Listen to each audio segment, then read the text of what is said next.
بسم اللہ الرحمن الرحیم۔ السلام علیکم ورحمۃ اللہ وبرکاتہ۔ معزز ناظرین، حضرت ابی بن کعب فرماتے ہیں کہ ایک بار رسول اکرم صلی اللہ علیہ وآلہ وسلم نے مجھ سے فرمایا، کیا تمہارے علم میں ہے کہ قرآن مجید میں سب سے زیادہ عظمت اور فضیلت والی آیت کون سی ہے؟ آپ رضی اللہ تعالیٰ عنہ نے جواب دیا، اے اللہ کے رسول صلی اللہ علیہ وآلہ وسلم، سب سے بہتر آپ صلی اللہ علیہ وآلہ وسلم ہی جانتے ہیں کہ قرآن پاک کی سب سے عظمت اور فضیلت والی آیت کون سی ہے۔ اللہ کے نبی صلی اللہ علیہ وآلہ وسلم نے دوبارہ سوال کو دہرایا کہ اے ابو منذر، کیا آپ کے علم میں ہے کہ قرآن مجید میں سب سے افضل اور عظمت والی آیت کون سی ہے؟ حضرت ابو منذر رضی اللہ تعالیٰ عنہ فرماتے ہیں کہ میں نے آیت الکرسی کو پڑھ کر کہا، اے اللہ کے رسول صلی اللہ علیہ وآلہ وسلم، یہ آیت سب سے عظمت اور فضیلت والی ہے۔ حضور اکرم صلی اللہ علیہ وآلہ وسلم نے مجھے شاباش دیتے ہوئے فرمایا، خدا کی قسم تم نے ٹھیک کہا ہے،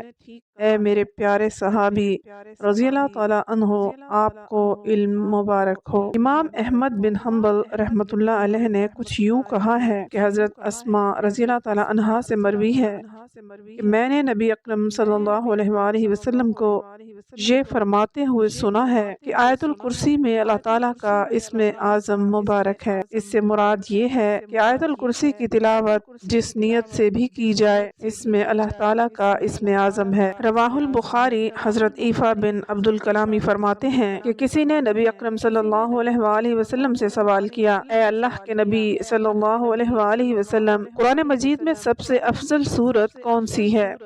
آپ صلی اللہ علیہ وآلہ وسلم نے فرمایا، سورہ اخلاص۔ پھر اس نے پوچھا، سب سے افضل آیت کون سی ہے؟ نبی اکرم صلی اللہ علیہ وآلہ وسلم نے فرمایا کہ آیت الکرسی۔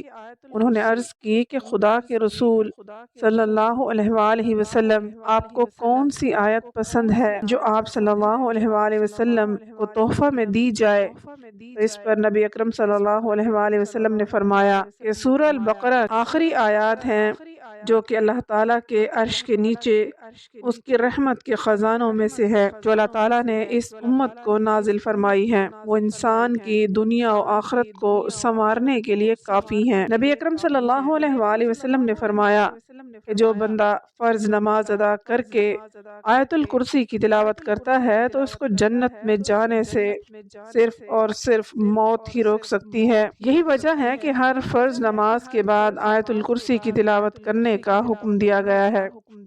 بس یہی وجہ ہے کہ آیت الکرسی کی تلاوت کرنے والے اور جنت کے درمیان صرف اور صرف موت کی دوری ہے۔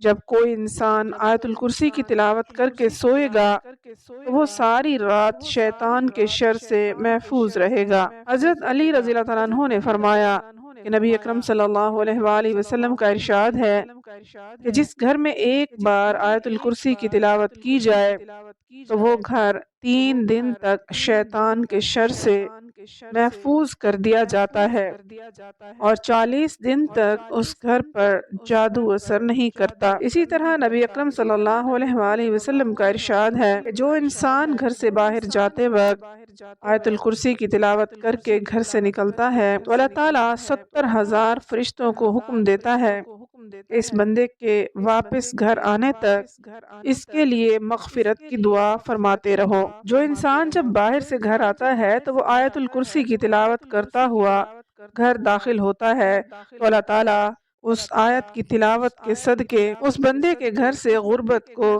ختم کر دیتا ہے۔